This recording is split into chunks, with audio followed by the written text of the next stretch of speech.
Halo, kami dari kelompok 4. Kami bertugas untuk membahas pembangunan tidak merata. Aku Niar, aku Najwa. Aku Ojen, aku Dika. Oke. Halo, aku Dinda Najwa. Jadi sekarang aku mau wawancara narasumber kedua. Jadi ada soal yang pertama, apakah di wilayah Anda tinggal pembangunannya sudah merata atau masih ada ketimpangan? Kalau yang saya lihat sendiri di wilayah saya itu belum merata gitu ya, karena kan saya tinggal di wilayah yang gitu bisa dibilang itu sangat ada ketimpangan banget gitu dibandingkan sama kota. Nah, Pak. Terus pertanyaan selanjutnya, bagaimana pembangunan yang tidak merata mempengaruhi keseharian Anda, terutama dalam akses terhadap fasilitas umum seperti pendidikan, kesehatan, atau transportasi? Itu sangat berpengaruh sih dalam kehidupan hari-hari, terutamanya di berbolong-bolong gitu. Itu juga sangat berpengaruh dalam kita bepergian, apalagi pergi ke sekolah itu jadi terlambat. Terus pertanyaan selanjutnya, bagaimana perbandingan kualitas hidup di daerah Anda dan di wilayah pusat kota Bandung yang mungkin memiliki fasilitas yang Ya, itu satu faktor yang sangat besar gitu ya bagi wilayah saya khususnya dengan pusat kota Bandung, karena sudah banyak fasilitas-fasilitas yang mungkin belum ada di wilayah-wilayah yang lainnya. Yang pertama, saya akan lanjutkan pertanyaan yang tadi dibawa oleh Adina. Apakah Anda pernah merasa kesulitan untuk mengakses fasilitas umum seperti sekolah atau rumah sakit karena lokasi atau infrastruktur yang terbatas? Oke, salah satunya saya ngambil contoh dari zonasi kemarin ke PDB 2023, karena kebetulan saya berada di gang dalam jalan gitu ya, otomatis itu sangat menyusahkan banget dalam ngituin koordinir lokasinya gitu, buat zonasi ke sekolah.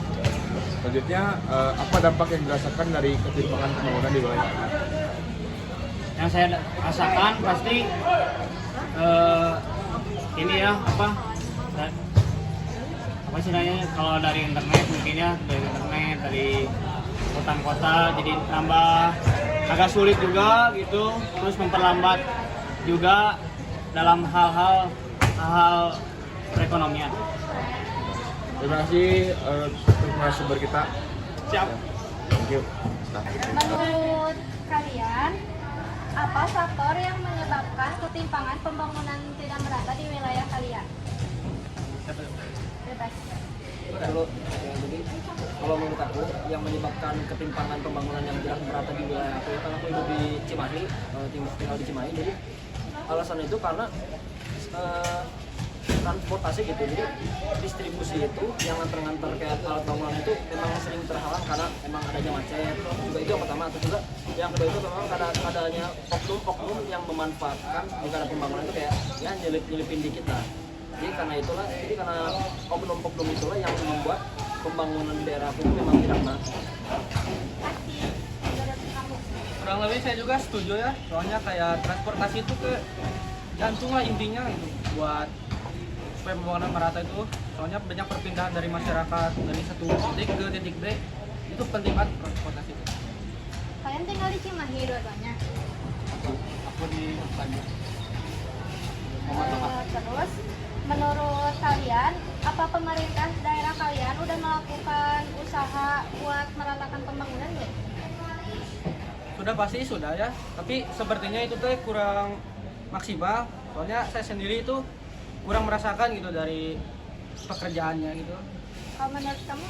Kalau menurut saya, memang pemerintah setempat itu memang dia sudah melakukan kinerja gitu, sudah melakukan upaya untuk memperbaiki pembangunan yang tidak merata. Nah, tapi saya punya satu contoh kasus yang dimana di daerah Margas itu kan ada flyovernya itu kan memang aspalnya itu gampang rusak, jadi baru dibenerin beberapa bulan udah kayak langsung bolong-bolong lagi. Tapi kan yang seharusnya itu kalau yang namanya aspal dibenerin sama pemerintah kan pasti kualitas aspalnya bakal bagus, yang dimana aspal tersebut itu akan bertahan selama ya kurang lebih setahun lah. Cuman karena ada oknum-oknum gitu ya yang melakukan ya korupsi lah, bisa dibilang korupsi, mereka itu mengambil biaya yang diperuntukkan untuk membangun aspal. Jadi yang seharusnya aspal itu bisa bertahan setahun malah cuma bertahan dalam beberapa bulan saja. Gitu aja. Menurut kalian bagaimana seharusnya solusi pemerintah terhadap ketimpangan pembangunan ini? Jadi kalau solusi dari saya ya pemerintah itu untuk lebih memperhatikan pada data-data yang mereka yang mereka buat gitu. Misalnya pemerintah itu kan memberikan biaya ke daerah tempat untuk melakukan pembangunan ini. Nah, jadi pemerintah itu harus melakukan cross check terhadap data-data yang telah diberikan oleh pemerintah daerah setempat. Jadi biar jadi pemerintah itu biar tahu gitu ini biayanya dipakai buat apa, nanti keluarnya buat apa, jadi jelas. Terus juga pemerintah itu harus lebih berani untuk memberantas oknum korupsi gitu. Ini harus lebih keras, lebih tegas. Angkat aku jadi presiden. Menurut kalian bisa menyampaikan masukan kepada pemerintah hal apa yang paling Anda inginkan untuk memperbaiki ketimpangan pembangunan di Bandung? Kalau misalnya kalian bisa ngomong ke pemerintah, kalian mau ngomong apa? Kalau ya untuk di Bandung sih sebenarnya kalau yang di tengah-tengah Bandung kayak di pusat kota itu kayaknya memang tidak perlu diperhatikan lebih lanjut lagi, tapi yang masalahnya itu ya daerah pesisir lah yang kurang diperhatikan. Cuman di sini saya ada punya satu contoh kasus lah yang di Papua. Kan tahu kan ya video Bobon Santoso yang masak di Papua, nah itu kan ya saya juga benar-benar memprihatinkan gitu. Tapi itu juga pemerintah itu memang sudah berusaha gitu untuk membangun Papua itu jadi negara maju. Cuman permasalahannya itu ya karena konflik.